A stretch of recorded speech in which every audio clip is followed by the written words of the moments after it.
Okay, we're going to go ahead and get started. Welcome, everyone. My name is Ben A. Spalding, and I am the founder and artistic director of the Spire Chamber Ensemble and Baroque Orchestra.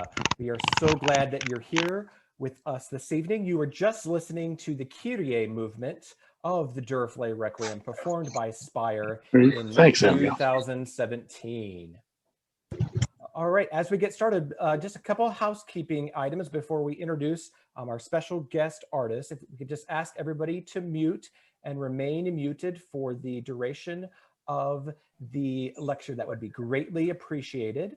And you can certainly ask questions in the chat, or we'll have some time at the end to be able to answer some questions. It is my great privilege to introduce a wonderful friend and colleague, someone who we've worked together for now many years. Dr. Jan Craybill joins us, and she brings so much experience to this piece and to accompanying on the organ and piano and harpsichord. She'll be wearing her organist hat this evening. So Jan, welcome. We're so glad you're here. Thanks. It's great to be here, Ben. Okay, so in the chat, there will be a link to the handout and also a marked copy of my score for the Duruflé Requiem. Also, we believe that when you registered through Eventbrite, that those were emailed to you. Hopefully that worked. That's something new this time. But those are should be in the chat as we go. So you can look at a link to the score and to the handout. Great, so as we get started, we're going to talk about some general thoughts of working with organists, and also conductors working with organists and organists working with choirs. The organ is what Mozart called the king of instruments, and so it is a mighty beast that can do lots of things, and it's exciting, but it also has its challenges. So some general thoughts as we begin conductors, as we are working with our organist. It's so important that we give them plenty of time on each instrument for registrations and practice, because every pipe organ is different from every other. Another thing I'd like to suggest is that we work out sightline issues early in the process. So we're not worrying about that in our 2D rehearsals. And some things are just what they are, but if we can work out some of those issues early, it will certainly save time. The other thing us conductors need to realize about these instruments, the king of instruments, is that there are some times where an organist is doing so many things at once, and there's a tempo shift or something, and they may need an extra moment from us to make a manual change or a piston change. So we need to be flexible to accommodate that. There are also times when we want these wonderful color changes, but that might just not be possible and keep the ensemble together. And so in my opinion, and I think Jan would agree, that it's better to have ensemble precision than to hit a piston and something not be together. And so sometimes we have to sacrifice drama or color change to make sure that we are together. The other thing I'd like to rend from my standpoint as a conductor working with organist is we don't need to conduct these long passages of organ-only music. In most cases, they're using their hands and their feet and everything else, and they're not going to have a lot of time to look at us anyway. So just let them, empower them to make the music. So Jan, can you tell us on the flip side of that, what can organists do working with conductors? So on the subject of looking, of seeing, organists, we need to know this score really, really well. It asks for all sorts of virtuosic techniques because Duruflé himself was an organist. He knew what was possible. It takes a lot of organ skill to play this piece. And so if you go into the first rehearsal knowing it really well, you'll be ahead of the game. And then if you're not on an organ that is familiar to you, make sure you've asked a lot of questions about what type of organ you're going to be playing, not only from a registration standpoint, but from an aid standpoint. So how many memory levels are there, and how are pistons set and changed, and what are the location of those pistons? And then when you're setting registrations, set them with flexibility in mind. So always have a plan B. If the choir sound is bigger than you anticipated, have an easy way that you can add. Know in advance what you're going to do. On the flip side, if the choir sound is smaller than you anticipated, know what you can do. And then just a note about marking your score. What I do is at the top of every page, I put a little note for myself as to what memory level and what piston I'm on. So that if the conductor says, okay, go back a page, let's start at rehearsal 26, but my last piston change was at rehearsal 23, I don't have to flip back 3 pages to find, oh, okay, where was I? I just look at the top of that page, there's a little note to myself. It just helps me be a better accompanist in a rehearsal situation. Those are great thoughts. Thanks so much, Jan. And we're going to hear even more as we go. So let's dive right in. We're going to focus on the Duruflé Requiem, and there are 3 versions that are really prominent. The first, the original, was the full orchestral version, and then Duruflé created the solo organ accompaniment, and that's what we're going to focus on tonight. There is also a magnificent version, the chamber orchestra version, with 3 trumpets, timpani, harp, strings, and a very significant organ part as well. This is a piece that I have had the privilege to conduct many, many times. It's kind of second in my repertoire under Messiah. So I've done about 9 times of the organ-only version and 3 times of the chamber orchestra version, and they're both amazing versions. Okay, great. So Jan, you have a story for us. Tell us about an experience a couple years ago, and I think this experience can give us a lot of wisdom about preparing this piece. Yeah, I do. So I accompanied 3 performances of this work with the Phoenix Chorale one time. And when they invited me, I thought that I asked all the appropriate questions, but now I have learned, and so I'll give you the chance to learn from my experience what I should have done. So I should have asked for more rehearsal time at every one of the instruments. The 3 places where we performed in one weekend were very different acoustically. The instruments were very different. I asked for spec lists for each of the organs, but I didn't ask things like, what's the distribution across the manuals? Is the grand org at the bottom or in the middle? At the bottom is a European style of distribution. In the middle is an American style of distribution. These organs were different in that way, which meant that controls were in different places, and I had to be flexible about that. How many divisions are under expression? That's really, really important. How many divisions can I make louder and softer? It's just, you can't be prepared enough. And that weekend was, well, I muscled through it, and I think we gave good performances, but I wasn't able to relax into the music because I hadn't asked enough questions. Yeah, some wisdom that we can all learn from. So in your opinion, as we're planning this, what are some of the ideal organs that we would perform the solo organ version of Duruflé's Requiem? So if you have an organ that is orchestrally oriented, so an organ that has lots of different colors that you can play with and has lots of divisions under expression so that you can be as dynamically expressive as the choir is, that is absolutely ideal. An organ that I would avoid, but that I have in fact performed this, is a tracker instrument with no expression, no pedals for my feet to give dynamics. And you have to then bring all of your experience as an organist and figure out how you can kind of fake those dynamics. That's a really challenging situation. And I would never say don't perform this work. But that might be a place where I would certainly ask for lots of time at the instrument. So on the flip side, what are the ideal instruments as we're searching to perform this piece? Yeah, ideal is something orchestrally oriented that has lots of color, because this is really an orchestral piece. And when Duruflé made the version for organ, I believe he still had orchestral sound in mind. as well as being a virtuoso organist himself. So it's kind of this hybrid. And if you have an organ that can give you lots of options, that's fantastic. Great. And what about sometimes we need to use an assistant or what's called a registrant? Tell us Mhm. about your experience with that. Is that an option? Yes, that's definitely an option, and especially if you have an organ that's limited in registrational aids, so limited in the number of buttons that I can program so that I have the different registrations that I need, then an assistant is absolutely necessary.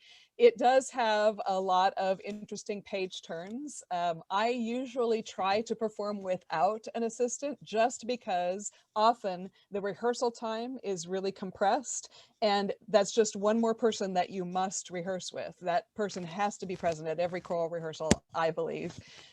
Even though their role seems simple or minor, it's really not in this piece. It's so very essential. So there are risks and there are rewards to having a page turner or a registrant. Great.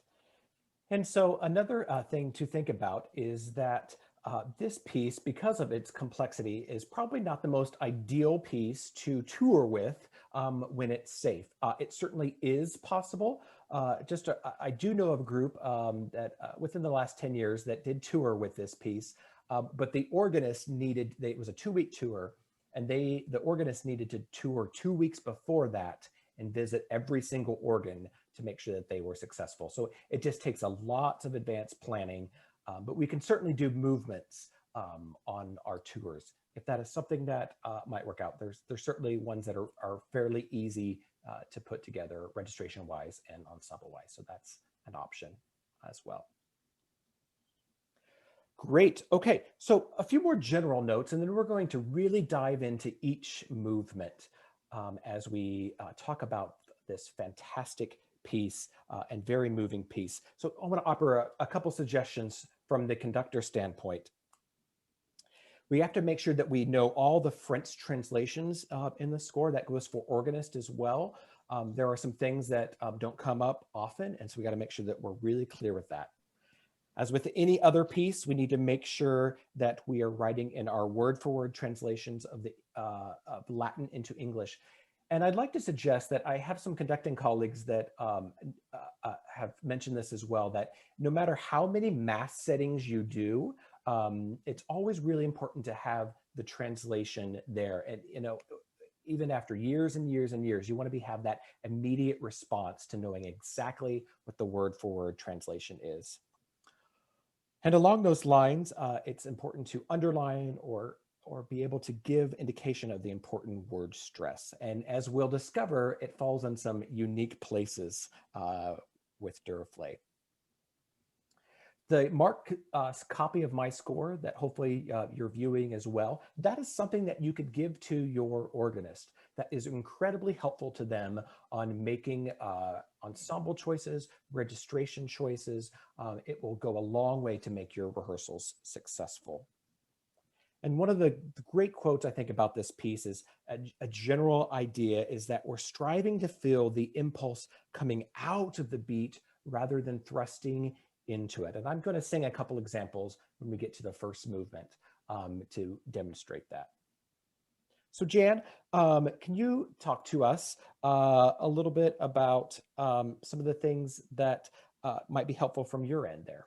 Yeah, I was very impressed with a very young Ben Spalding, who contacted me when he was still a student and wanted to meet with me to discover what it was like from an organist standpoint when he was conducting, what he needed to know about how the organ worked.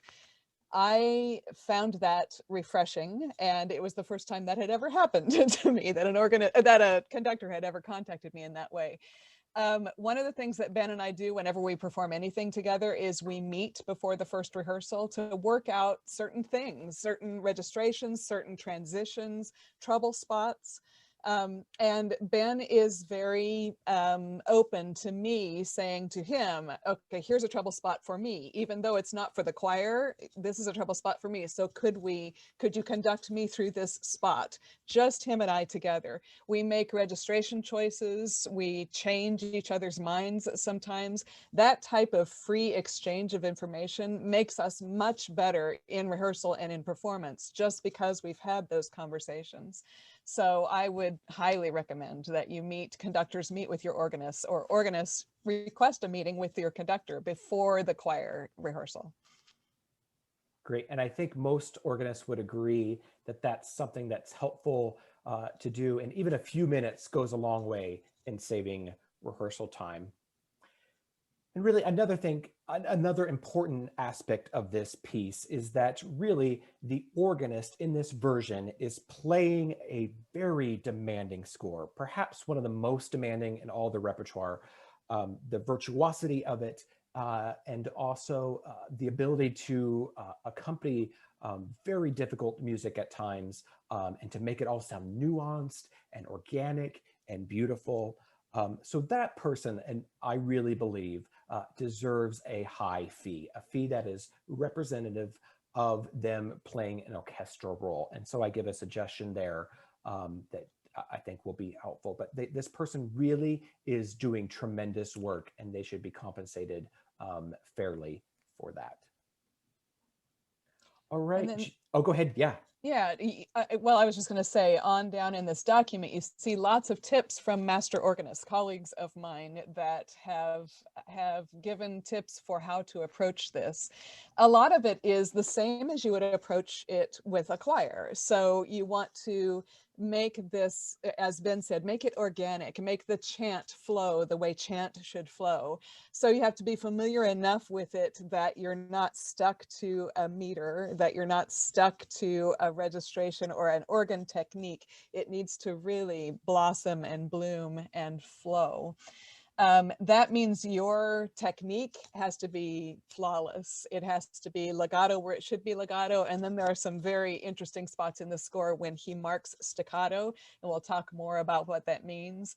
It means that all your registration changes have to be very smooth and, again, organic. They have to seem to come out of the music rather than being imposed on them.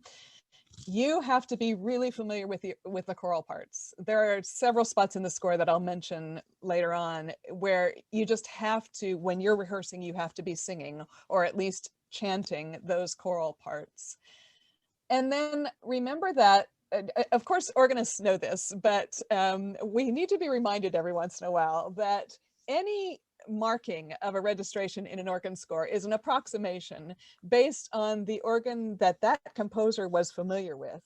And so, if possible, and it is possible in the case of Duruflé, we need to know the instruments that he was most familiar with. And then we need to realize that, like Ben said, every organ is different. They're all works of art. They're all very unique. And we need to come at the way we approach registration on the instrument we're playing to achieve the same effect that Duruflé was after. Maybe not slavishly matching exactly what he has indicated in the score, but instead going for the effect. It's the way I always approach organ registration, but especially in this piece. And then, of course, you have the choir to think about too. So you have to think about the effect that they have and the dynamic range that they have. To me, it's a fascinating puzzle to put it all together and make it musically make sense. So we'll talk more about the details of that as we go through the score. That's great. And in this section, there is lots of information, like as Jan mentioned, from really esteemed colleagues that we've gathered as we're thinking about registrations and everything that goes into that. Okay, great. Well, we are going to go movement by movement now. And we're going to start. Jan was so kind to record some videos for us before this lecture. And she did these at the Community of Christ Temple in Independence on the Cassavant. And then there's a little bit from, excuse me, the auditorium organ, which is across the street. Jan, maybe we have just a quick minute. Can you tell us a bit about those organs? Yeah, so these are two instruments that I would consider to be ideal for Duruflé Requiem, but they're ideal in different ways, and they're very different from each other. So some of the choices that I make have to do with what's available, what's under expression, and then the character that I'm after, the tonal character that I'm after, which of course I would have discussed with my conductor. So in this first video, I just take you through just a little bit of that at the beginning of the introit, just to talk about registration options and what those mean then for the choir, and how I could perhaps help the choir be more successful. So that's what you'll see here. Great, let's play the first video.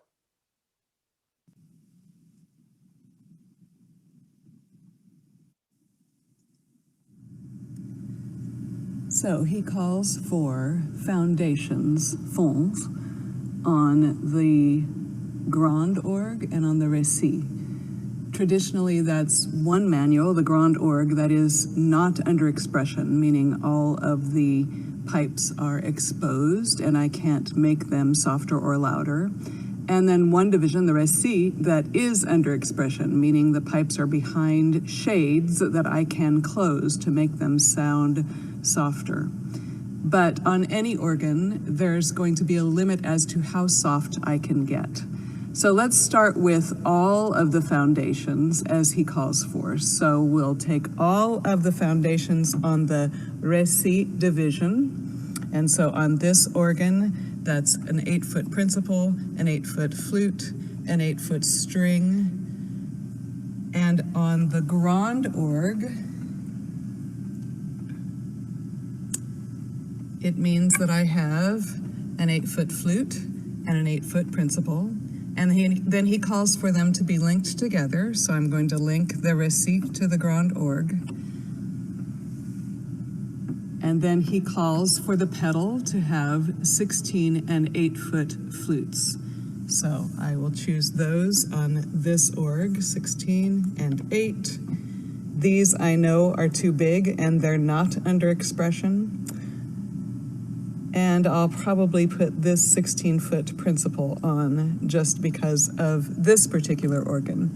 And if I do that, it sounds like this.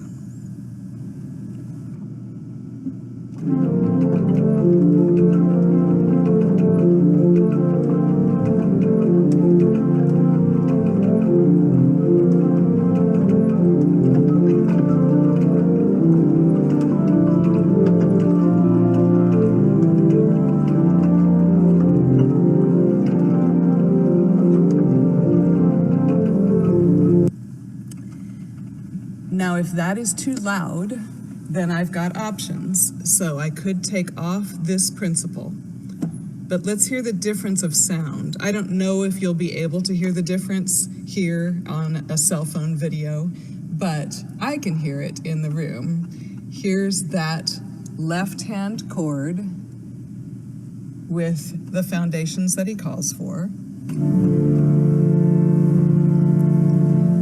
And if I close the box, the room that the pipes are in, and I play that, that's as soft as I can get using those 3 stops. Now, opening the box again and taking off that 8-foot principal, I get this sound. And closing the box, this is as soft as I can get. There's a slight difference of sound. It's a difference of volume, but also a difference of tone quality. If that's still not soft enough, then I can take off this string, leaving only a flute. Then there's a big difference in sound quality. But it is softer. So all of this has to be negotiated between the conductor, who wants a certain volume for the choir, and the organist, who is trying to do what Duruflé called for. And here at the organ across the street from where I just was, I have the same instruction, and for the left hand, my options are a string, a principal, and a flute. And for the right hand, I have several options. I have a principal, a smaller principal, a big harmonic flute, and a smaller flute. And when I put them together, it sounds like this.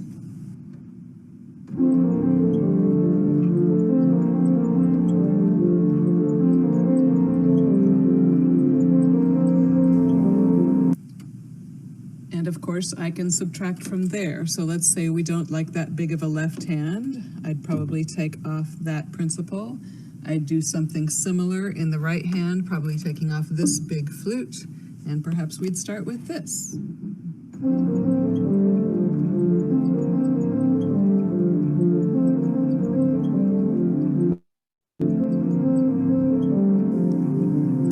And maybe that's still too big, so I could take off more left hand, could take off more right hand.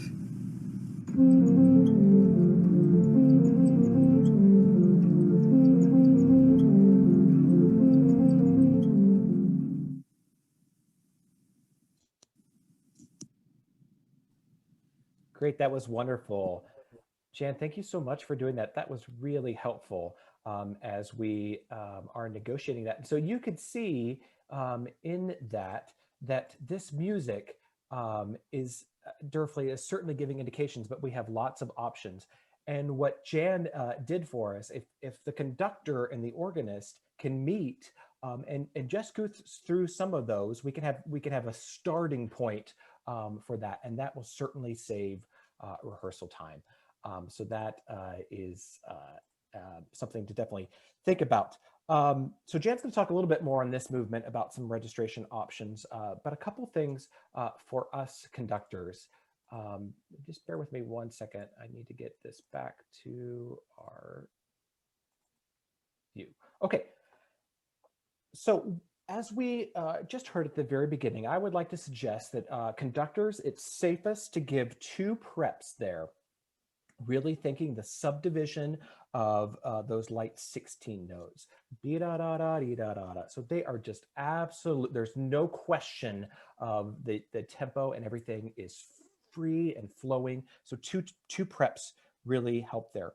As we go, we need to make sure we have these constant running 16ths, and that needs to be the same or of equal value, no matter what the meter changes are. That's especially important 1 bar after 1 or the 9/8 bars, where the 16th subdivision is absolutely precise. And so what will help that, as I'd like to suggest, we do a big 3 pattern. Right? So you're doing big 3s and versus beating 9 beats. And so that really helps the flow of this part. We're going to talk just a little bit about, as we mentioned earlier, the chant that Duruflé based so much of this music on. Really has a special character. So I don't claim to be a great singer, but I'm gonna sing a little bit for you at rehearsal 4. This is the soprano entrance, and what I'm going to turn on original sound. And what I want you to notice is a couple things that we can think about with teaching this chant and also making this chant really organic. So. Te cedimus Deus in Sion, et ibi rendetur votum in Jerusalem. So that's one way that you can interpret it. So chant for me is it's constantly pulling in and out of tempo. Like the quote I read earlier, it's coming out of the beat, not thrusting into it. The text really matters there. So we could do lots of different things with articulating different sounds. Another way I could do it is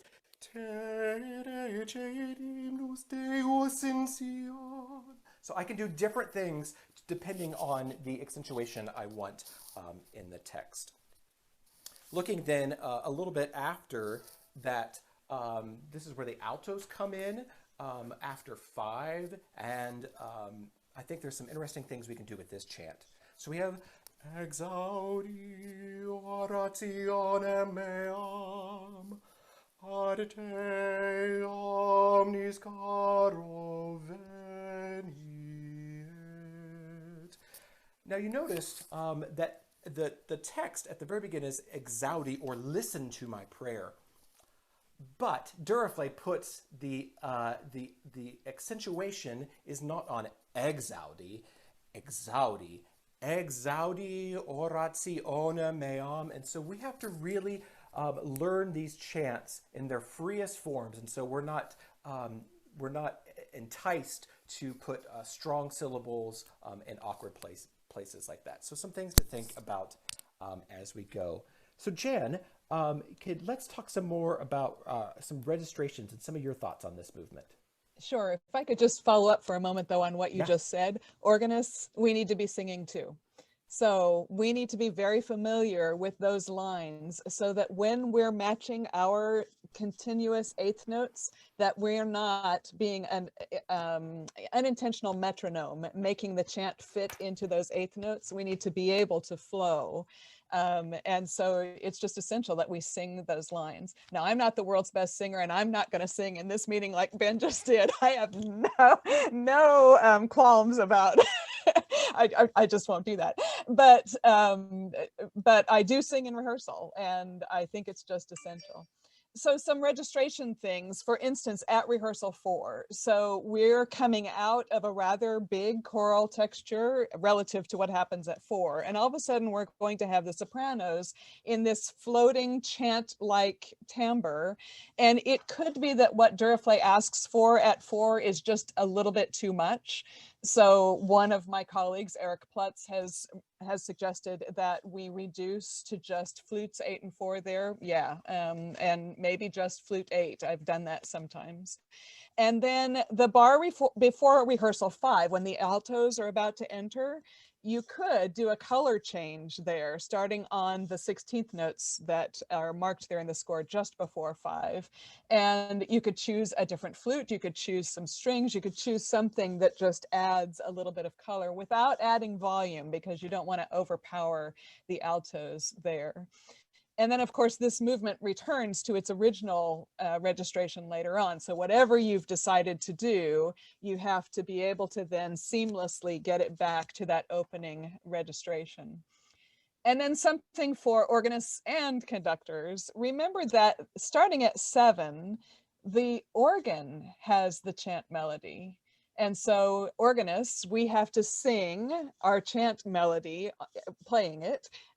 We have to make that be as free and as expressive and as musical as the choir just sang the chant melody earlier on in the movement. And then conductors, you have to realize that we're going to take a few liberties probably if we're being expressive musicians. And so you're going to need to, just as we adapted to what you're doing with the chant, you need to adapt to what we do with the chant and make that chant be prominent. The choir really could be an accompaniment to that chant there.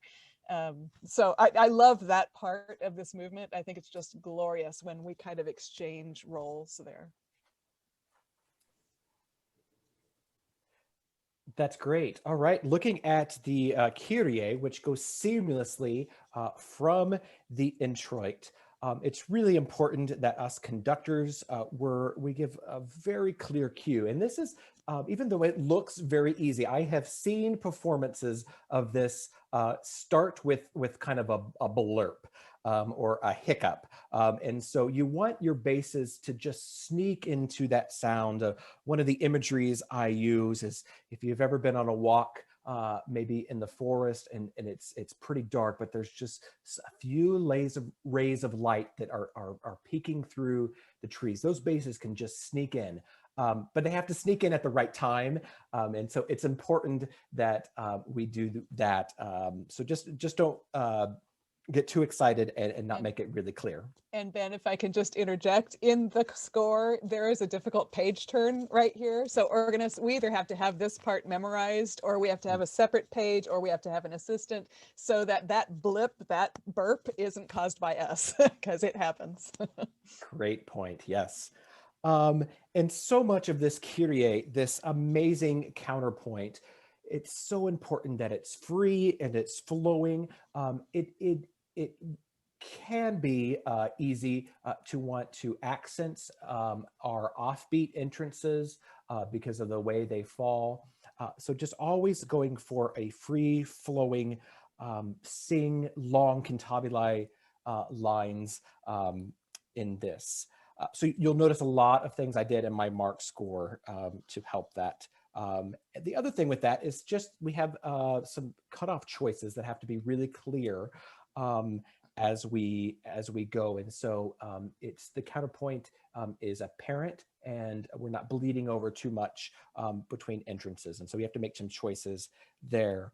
With all Latin, we need to make sure we choose S versus Z. That is certainly a preference. I tend to go with S.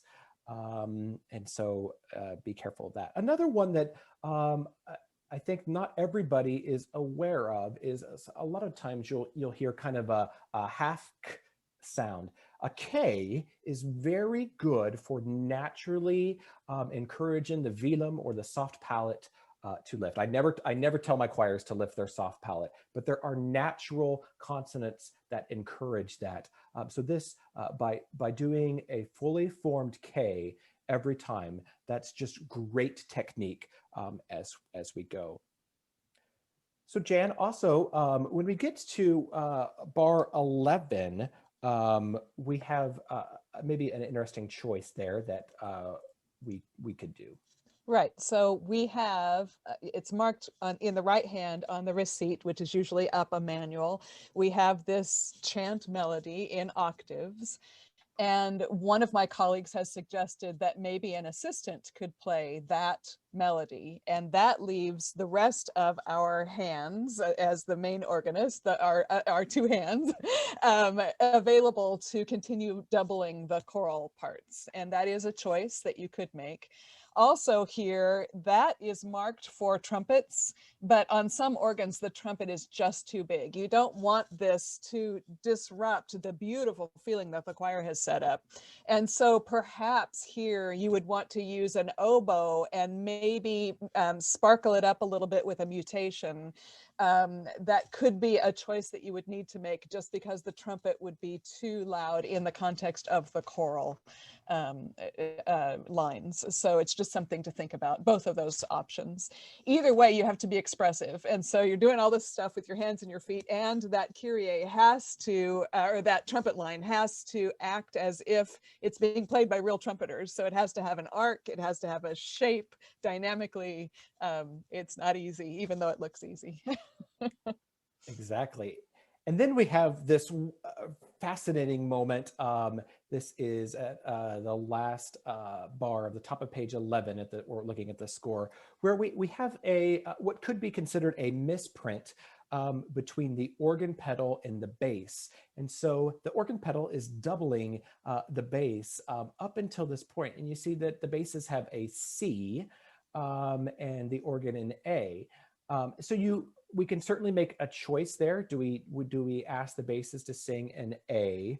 I tend to do it as written. And one of the reasons, and I think this is a compelling reason, is that Duruflé was one of those composers that was so methodical, and there's so many works that he destroyed. I think Jen and I talked yesterday that there's only 13 total organ works. So even though he wrote many more, so he was just constantly revising. And for him to allow a misprint like that is something that we need to think about, because he certainly painstakingly was revising his scores.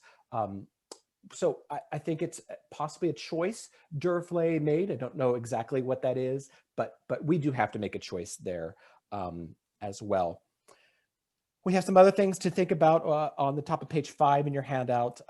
Some articulation choices. There's some ways that we can add voices to help the counterpoint. One thing at rehearsal 17 that I think is just so critical is that we just have to fall in love with that chain of suspension, and both organists too. That is such an exquisite moment, and oftentimes that kind of gets a little bit overlooked. and some other choices there to be able to make sure that things are clear in this movement. This is these two movements that go attacca to each other is what a wonderful way to start the Requiem. Okay, we're going to move on to the third movement, the Domine Jesu Christe. I think it's important with this. We talked about to not overconduct organ passages. And so what I like to do here, and what Jan and I have performed this piece twice together, is I just gently start her and just get out of the way and kind of we interact. I do some a little movement, but mostly let her take it. And then I can start to conduct rehearsal 20 if I want, as I'm setting up the alto entrance. As this alto entrance happens, there's something very special, what I call a frisson, or in French, a goosebump, or something that just makes the hairs stand up on the back of your head, is Domine Jesu Christe Rex. That is a really special note. It's the only time in the Requiem where Duruflé gives that special marking there. And so we really want to love that note. So we're going to listen to our next video. Jan did a video of rehearsal 24 and getting into one of the most exciting, but also one of the most terrifying sections. Let's listen to that next video.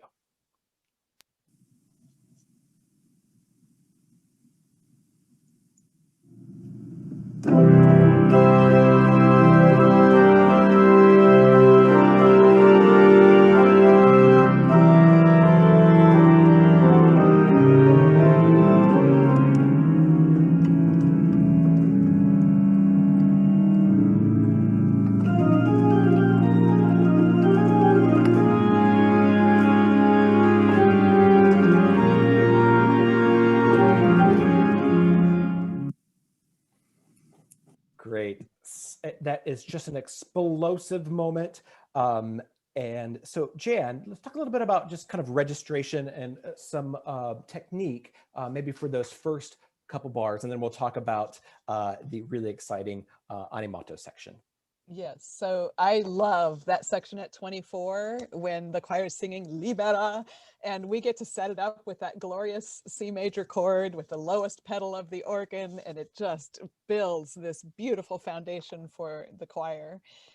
So all of that is gorgeous, but then we need to not get so lost in the gorgeousness of it to realize technically what we have to do. So it's a change of sound. You might have seen my right hand thumb push a button, which changed the registration.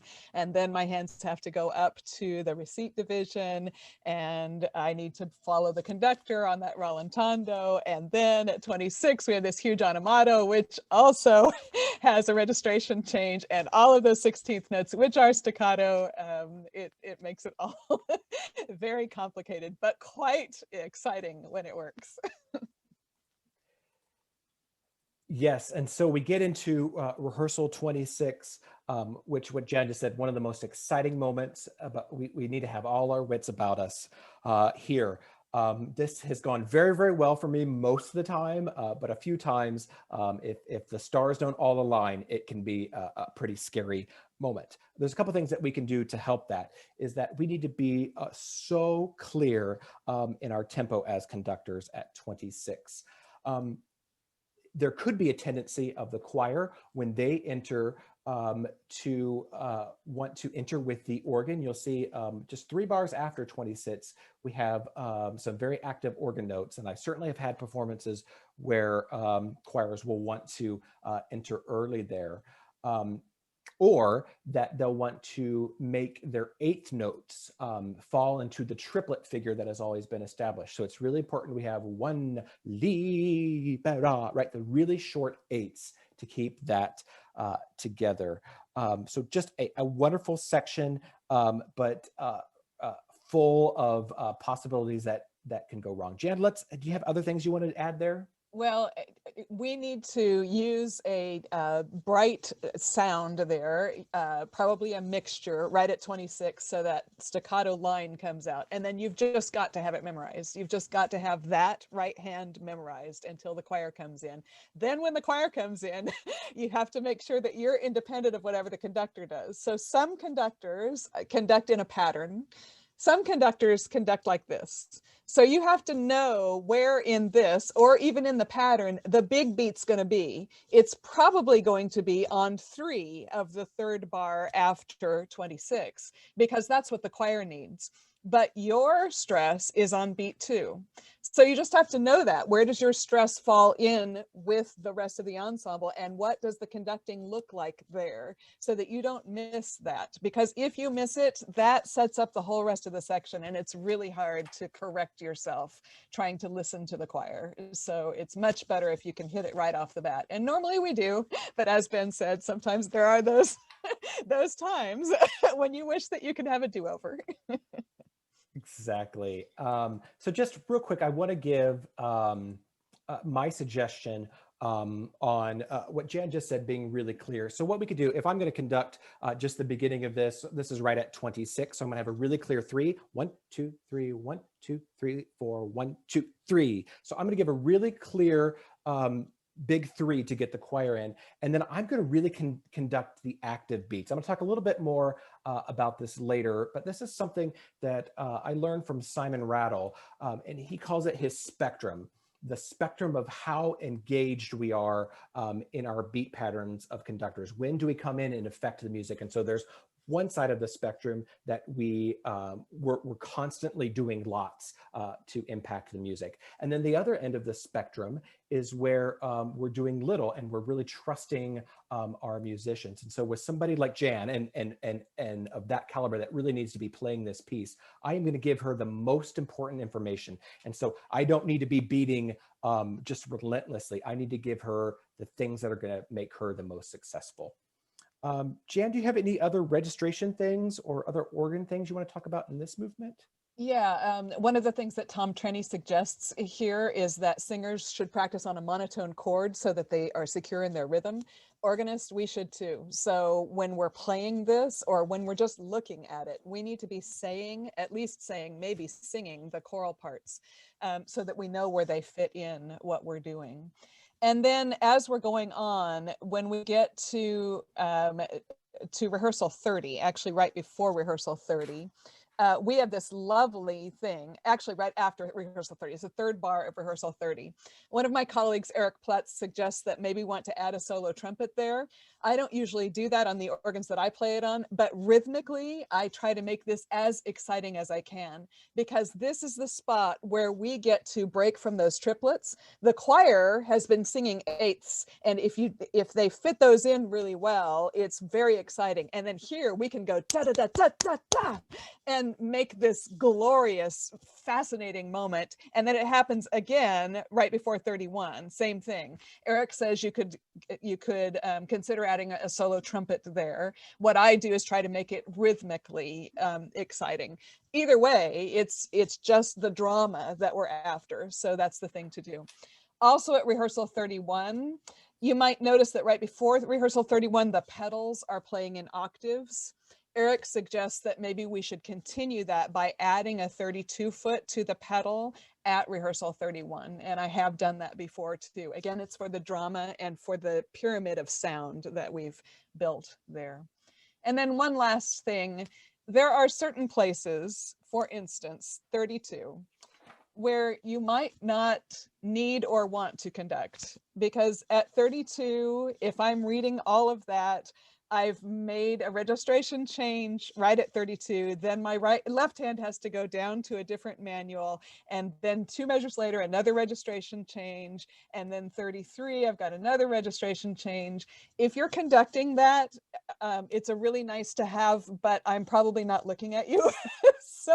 So maybe you just want to give me my head and let me be an expressive musician. Of course, we've worked this out in advance so that, we know what and then maybe you'll join me at 33 where we set the tempo for the next choral entrance. It just could make things easier for both of us. Great. And then as we continue going, I'd like to suggest at rehearsal 34, so we can kind of track the organ interlude into that. The soprano entrance after 34 is something that is so glorious, but can also be terrifying. It's very exposed. And so we have to really rehearse that clearly. This is somewhere where you can do a small group.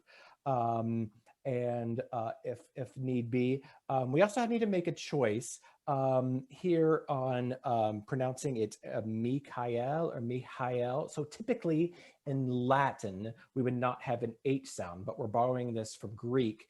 And so I personally like to do Sanctus Michael. It just adds another frisson, a little special quality to that. That A natural at the third bar of 35 is going to be something that it could be problematic as we go. And Jan, what about at 36? We have some options there. Right. So we're reducing registrations. Things are getting softer and more round, more flute-like. And there's an echo that is possible in 36. So those first two measures in the left hand, bum, ba, da, da, da, dum, and then the very same thing, bum, ba, da, da, da, dum.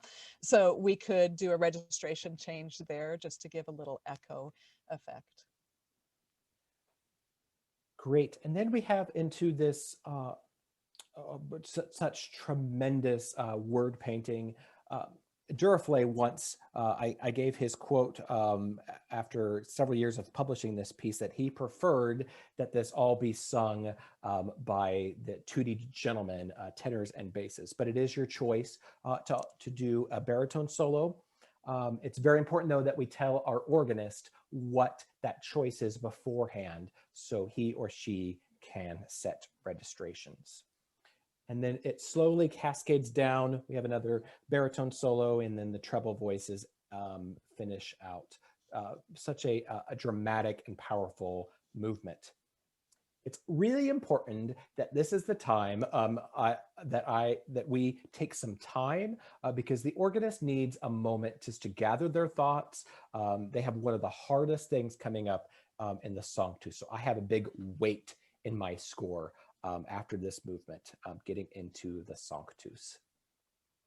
So really, the Sanctus is something that is so special. So Jan did another video for us talking about tempo options in the Sanctus. Let's look at that.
So Ben, you're muted, I think. Yes, thank you. So that gives us several possibilities that Jan gave us.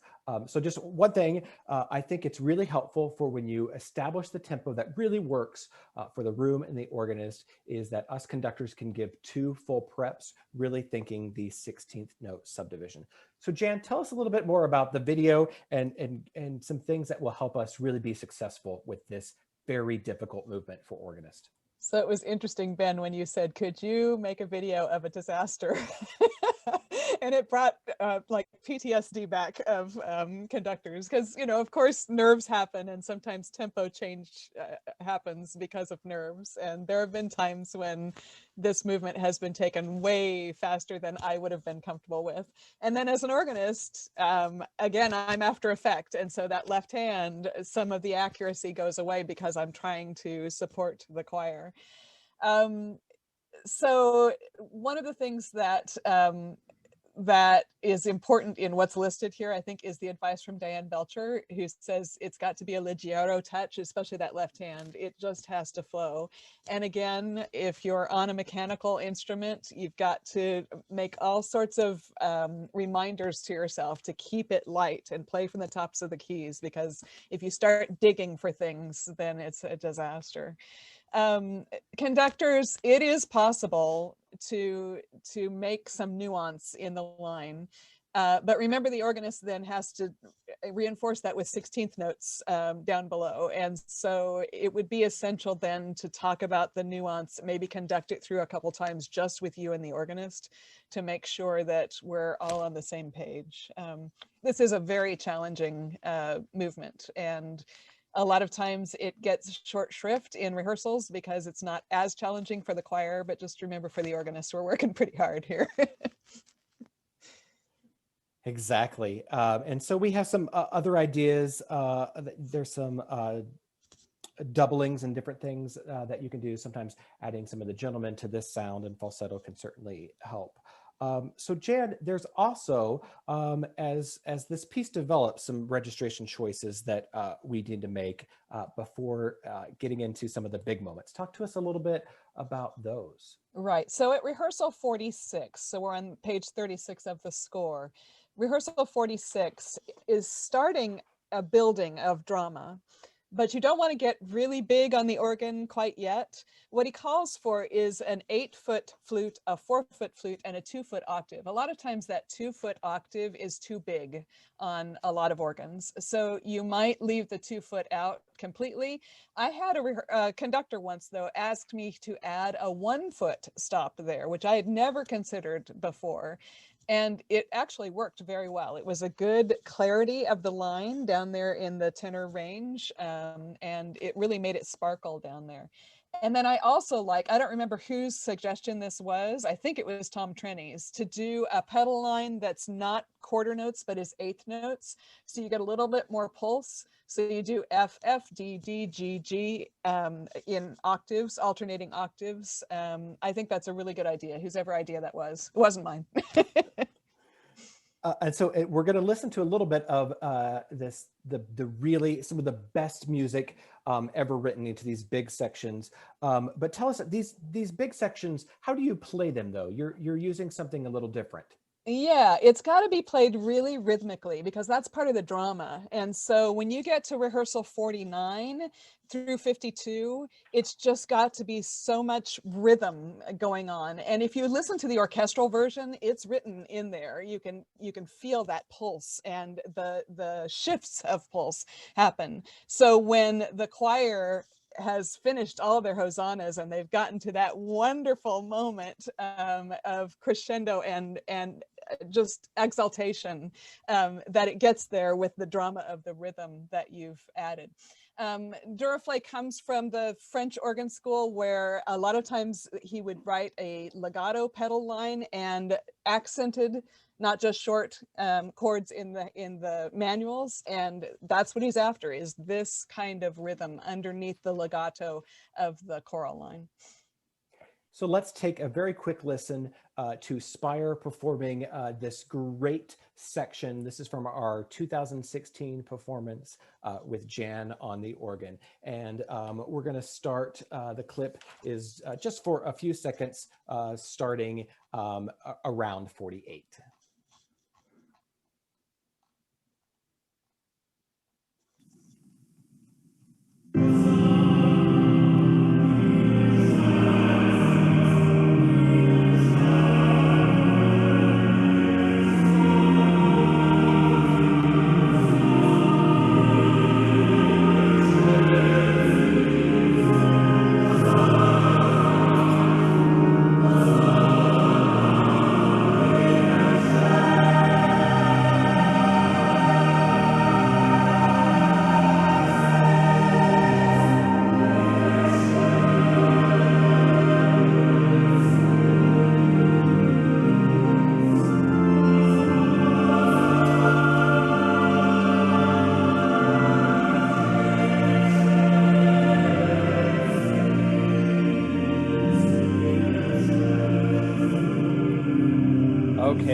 Great. Yeah. So we get to hear some of the most music of exaltation, I think, ever written. So there's a couple other thoughts that we leave on this movement, but let's move on to the Pie Jesu. And Jen has another video for us as we think about this central and intimate movement of the Duruflé Requiem. Let's listen to this next video.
Great.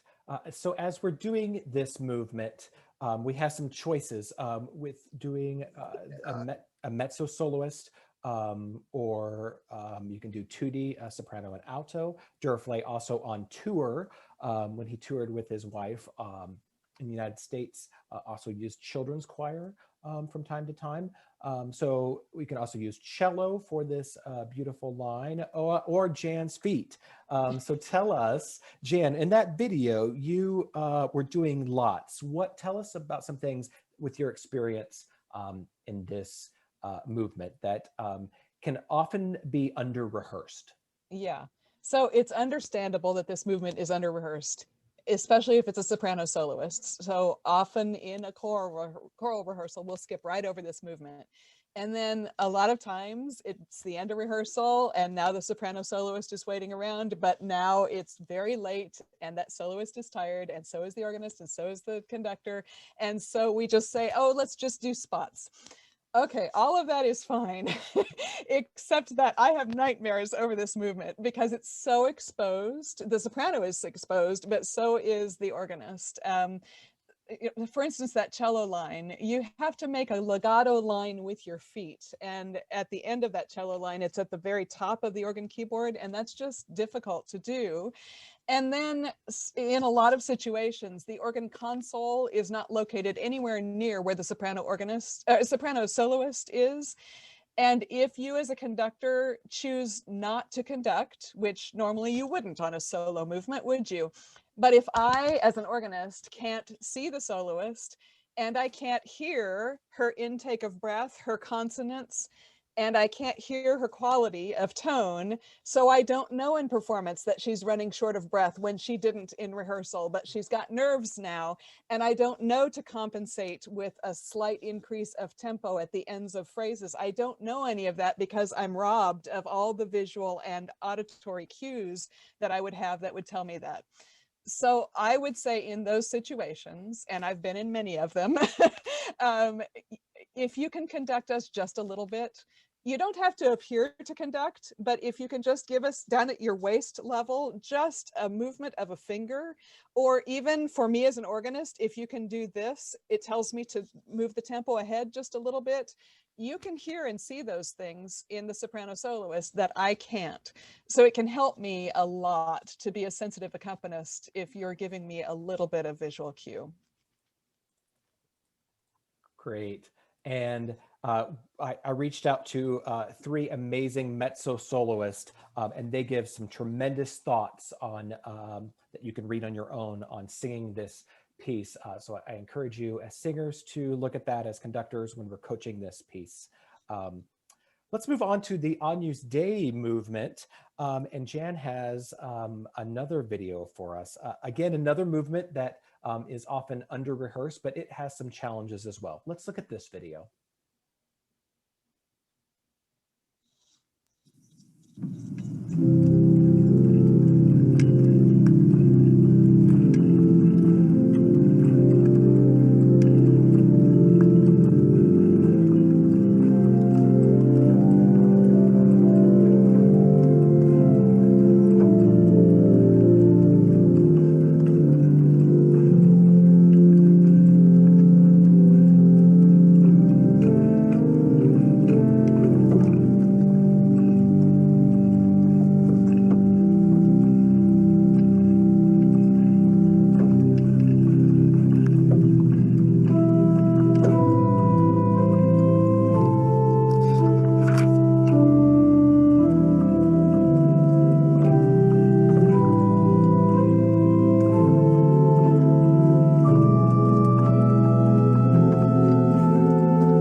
Great, and that was so great to see her feet as well. And so this is often a movement that is not too difficult for the choir, but we need to make sure that we plan enough time for this one as well. Jan, tell us why this is unique and presents its own challenges.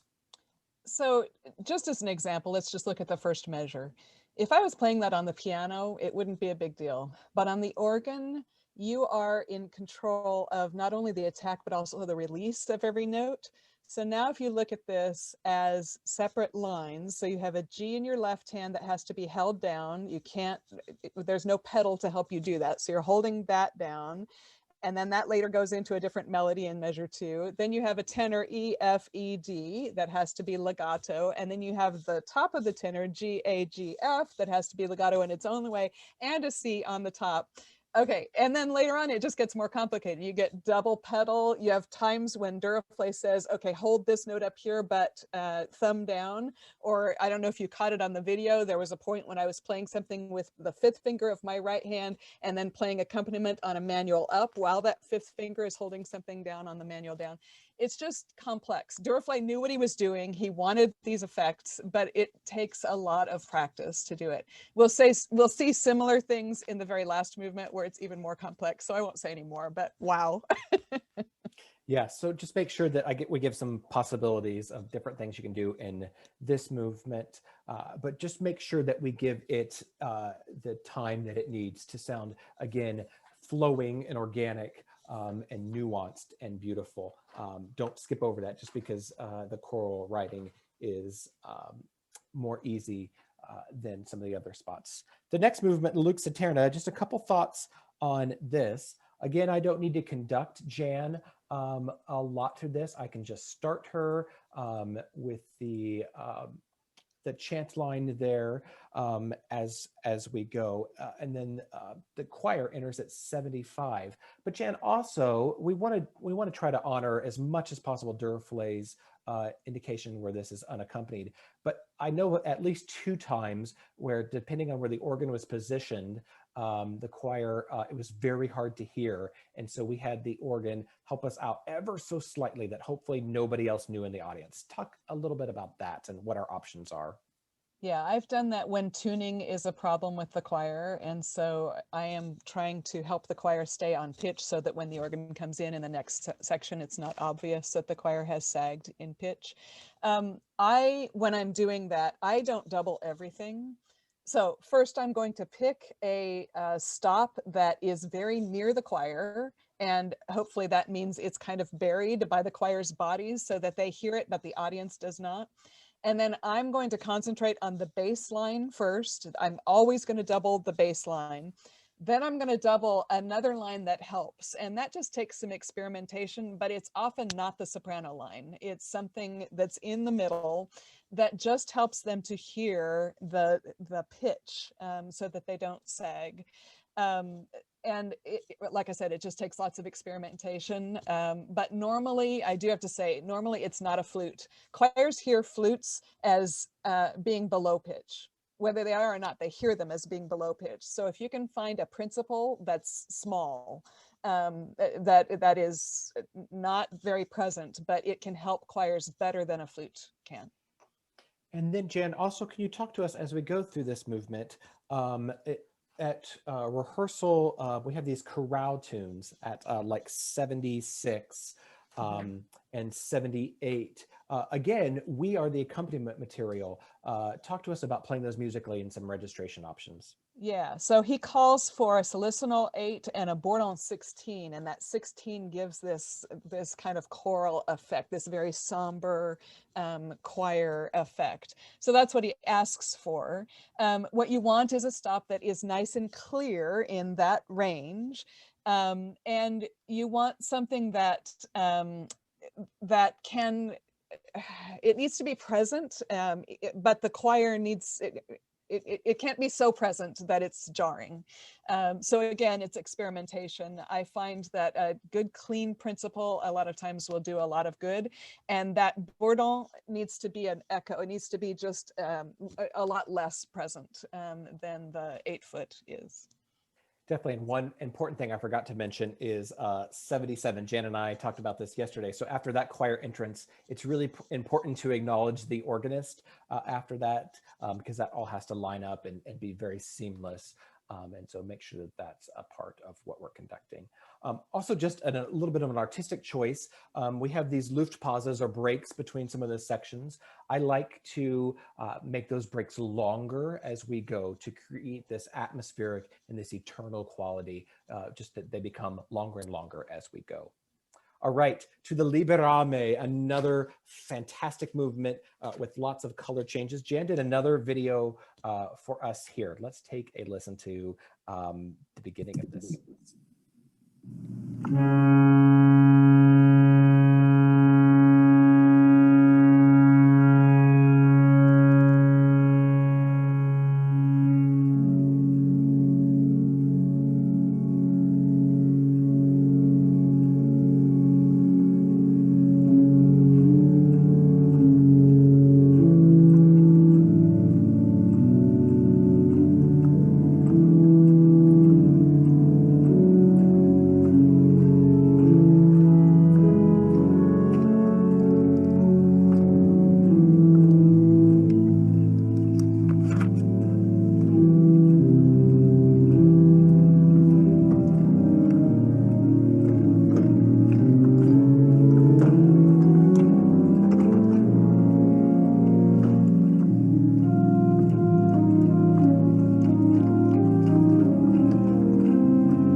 So I should say that I'm sorry about the page turns. I had forgotten on that day at this organ to bring my performance score. So I was playing from Ben's marked up score.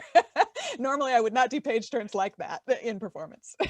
That's great. But I think we certainly got this sense of this piece. So talk to us a little bit about registrations, and you have a lot going on here. Yeah, that beginning C sharp is, you have so many choices. So you want it to be aggressive, but then it's got to diminish. And so on the organ that I was playing that on, I could do that with only closing the boxes, but on a lot of organs you can't. So you might have to set several pistons or release several stops as you're going through that C sharp. It needs to be seamless, a decrescendo down to measure 3, and it's a tricky spot to do. And then again, rehearsal 88 to 94 organists, we have to sing, we have to practice singing the choral parts, because even though that's not hard, we're just holding chords. It's essential that we change those chords right on the beats, because that's what gives the vocal lines forward motion and drama. And it's totally understandable. Sometimes conductors and choirs get mixed up in the changing meters here, and you can rescue them if you know their part really well, and you can be their worst enemy if you don't. So I would suggest singing while you practice. Great, and definitely conductors at 88, that is, even though this is not particularly hard, this is something where we can really help in giving the most accurate information, and if it's not needed, then get out of the way. So just a very quick example, 88, Jan just plays on beat 1, okay, and then she has the next chord on beat. We don't need to be beating equal weight or equal pattern that looks the same for. So really the active beats are the ones that we want to help through that. So we give several other suggestions as we go through this piece. I want to skip to another amazing but also terrifying moment. This is into rehearsal 93, and we have a choice in that theme, the bar before 93, if that is continuous, buddy, ba ba, or if we take a break. Jen and I talked about this yesterday. I prefer to not have much of a break, and she does a little bit more of a break, and so there's certainly a hybrid option that we could do as well. But after that is a very exposed part, probably one of the most exposed of the Requiem. It sits very high. This is an opportunity maybe for a small group. It takes lots of rehearsal. We can certainly abandon the conducting patterns of traditional to really help with the chant flow. So that is an amazing moment. And then we have the opening theme that comes back. And again, it cascades down. All right, getting to potentially my favorite moment in the Requiem, of course, save the best for last, the In Paradisum. Jan recorded a video for us. So let's watch that. There's lots of things to think about. Conductors, even though this looks fairly simple in the terms of the mechanics, there's a lot going on here. So let's watch this last video. The score calls for a gamba, or a string, and a celeste. So on this organ, I have those, and they are these. And the sound that results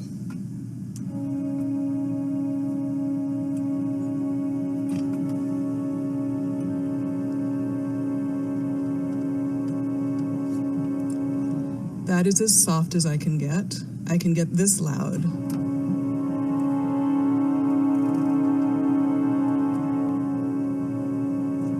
So that's the dynamic range I have. On this organ, what I love to use here is this flute and celeste, which I think gives a more ethereal character. And so the compromise is not only in tone quality, but in dynamic range. So this one, the loudest that it can play is this.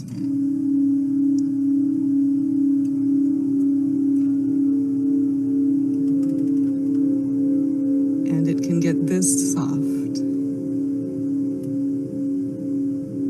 And I just love that sound. But of course it means that your sopranos must have that same kind of tone quality. What Ben labels here as timeless and feathery was absolutely possible with the Spire ensemble. Now, if we go to the next section, this flute harmonique that is asked for. There is a lovely flute harmonique on this organ. I'll play it with that and the flute celeste that I just showed you.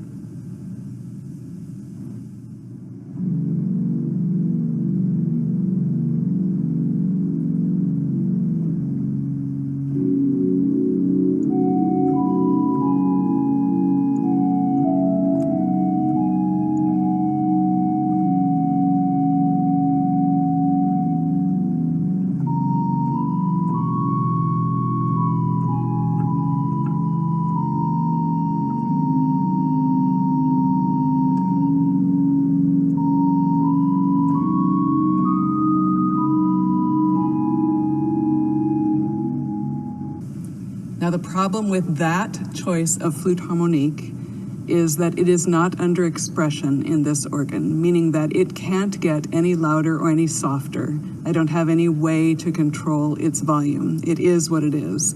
So your choir has to provide this crescendo and decrescendo and let the flute just float on top of it. That is possible, but that's a choice. If you want me to be able to express that crescendo and decrescendo with the flute harmonique, I'm going to have to choose a different flute. On this organ, it's a much softer flute, and it's not a harmonique, so it has a presence that you might not like. And so we have to decide, do we want tone quality or do we want dynamic control? Here's the bourdon on the positive division.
And so that's so great. I wish we had time for all of it. We're going to listen to Jan playing just the very end of this, about 7:30 to the end, and we can see her doing some amazing things.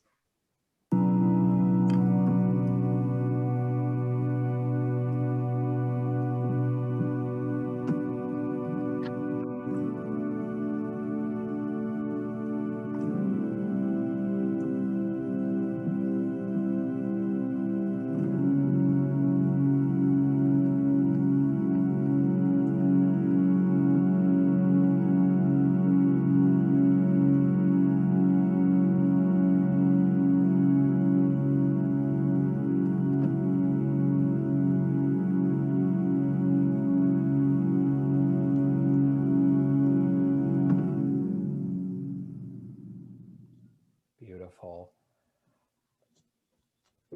So Jan, tell us a little bit of why this ending is a challenge. And we saw you doing several things there, and that we need lots of rehearsal time for this piece as well.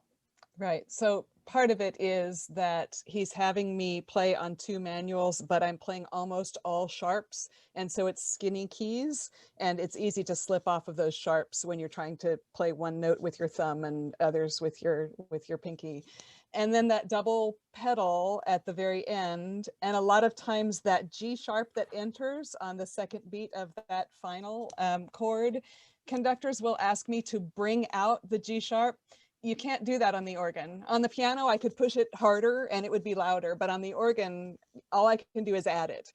But what I do then is, if I can reach, as I'm playing 2 notes with my pedals, if I can reach the expression shade, my heel will play the note and my toe will kind of sneak in and make that shade open and close. It's the only thing I can do. So that's what you saw me doing there. It's a convoluted thing to do, but it sometimes satisfies a conductor that wants that G sharp to be prominent for a little bit.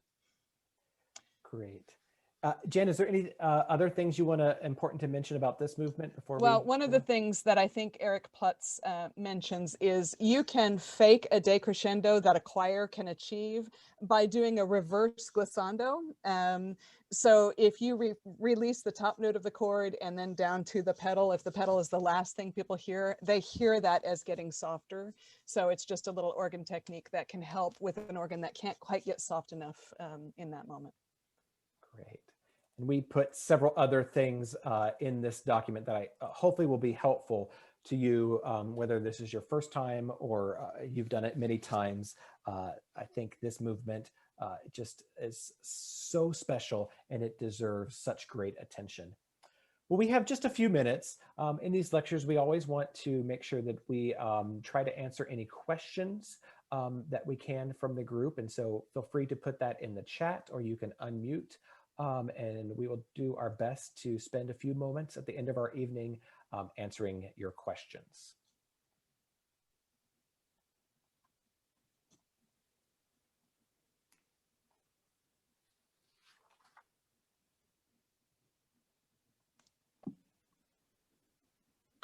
I do have a question, Kevin Macbeth.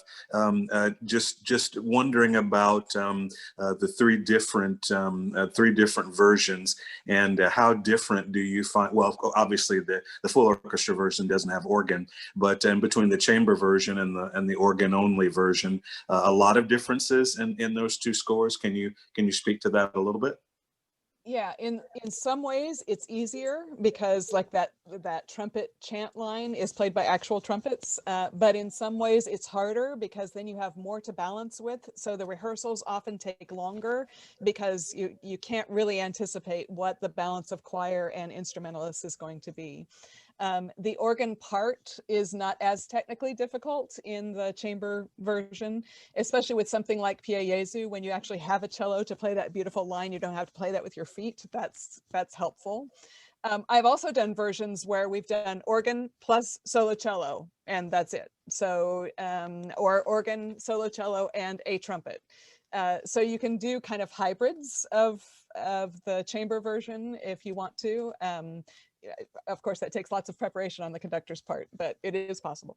In thinking of that hybrid, I immediately sort of went back to things like the Dubois Seven Last Words with organ and perhaps harp and timpani. Maybe that kind of combination. So wondered about that for this work as well. Yeah. There's also a question in the chat. Jan, you mentioned that the flute sounds flat to a choir. What is your experience and why that happens? They say, is that a singer thing or in general? I think it's in general. And in fact, I attended a presentation by the Acoustical Society of America once, and they talked about tuning orchestral instruments to organ. And they mentioned the same thing. They said that organ flutes always sound flat to, for instance, a French horn player or a violinist. And so their advice was try not to use just a flute.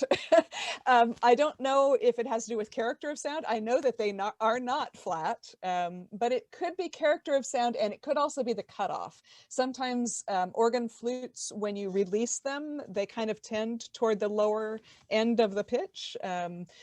So I'm not sure why. I just know that to keep a choir in tune, often a flute is not what's going to help them. Great. Are there any other questions that we can attempt to answer tonight?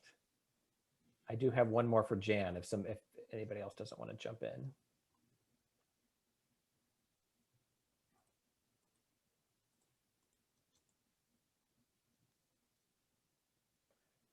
Okay, so Jan, for the conductors on this call, what are things that we say or we do that you would prefer us not to? Okay, there's one thing that really bugs me, and it's just because I'm a pianist as well as an organist, and I think most conductors are more familiar with the piano than they are the organ. When you want me to play louder, if you do this, it just drives me crazy because it does me no good on my instrument to play harder. It's not like the piano in that way. And so I feel like you're asking me to do something that I cannot do. So I just ask, it's a pet peeve of mine, maybe no other organist feels this way.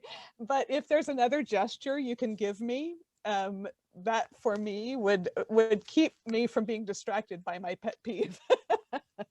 So, And um, are there also some technical language? And throughout these lectures, we've talked about really thinking of our art from the perspective of our collaborators, whether they're orchestral musicians or singers. Are there things that we should avoid technically when we're talking to you in rehearsal, or there are other nuances that maybe we should avoid until we have more experience? Or any thoughts there? yeah, there are technical terms having to do with any art form. There are conductors that know organs very well. And so, for instance, that conductor that asked me to use a 1-foot flute in that one section, that conductor knew what he was talking about, and it was a really great idea. But I have other conductor friends that will say, for instance, could you use lots more mutations? And they don't know what that means. They don't know what that term means. And it's not what they want. What they want is more upper work, and they want more sound, but they very seldom want what a mutation would get them. So I have to translate it in my mind. And it's probably, if I said to your singers, it would really help if you, I don't know what I'd say, lifted your soft palate. I don't know, I'd say something. And I don't know what I'm talking about. So I should not pretend that I know what I'm talking about. So when you're asking an organ, it's better to paint a picture for us, to say, I want a fatter sound, or I want more of a foundation for the choir, or I can't hear that 16th note part. Could you make it more sparkly? I know what to do then on the instrument that I have, rather than if you say, I need more mutations and I have to translate that into what I think you want and give you what I think will work. It's more helpful if you give me a descriptive word. Great. Well, that is So I all. should turn Yeah. the Uh, tides on you, Ben. yeah. So what do organists do that drive you crazy as Oh, a conductor? that's an excellent. That's a good one. I think a couple of things. I've had lots of experience working with lots of fantastic organists. Is that if you have a hard challenge if you're looking at a monitor or mirrors. Um, so I understand that, but oftentimes organists can drag. And that is something that I have said to several people, that I just need you exactly with my ictus. That may mean in large halls, Jan and I have worked together several times at Hellsberg Hall, where Jan actually has to anticipate the beat for it to be together. So whatever you need to do to make that ictus exactly with me, so it sounds in the hall together, that's really important. And then I would say that organists are just be flexible. In a piece like Duruflé, it is so complicated. And so having this just goes with any colleague, that just Margaret Hill has said it this way, the great conductor of the Chicago Symphony Chorus: the best musicians are the ones that are the most human. So approaching it from a human standpoint, a empathetic standpoint, and that if we're asking for something, there's usually a good reason we're asking for it, and to try your best as organists to make that accommodation. And sometimes you have to do that quickly. So having the skill set to be able to adjust quickly. And so to maybe the thing to avoid is to turn around from the console and say, I can't do that. Or, usually there's some options there. So I appreciate organists that collaborate in that way. Great. Well, thank you so much, everyone. This has been a wonderful time spending the last bit with you on the Duruflé Requiem.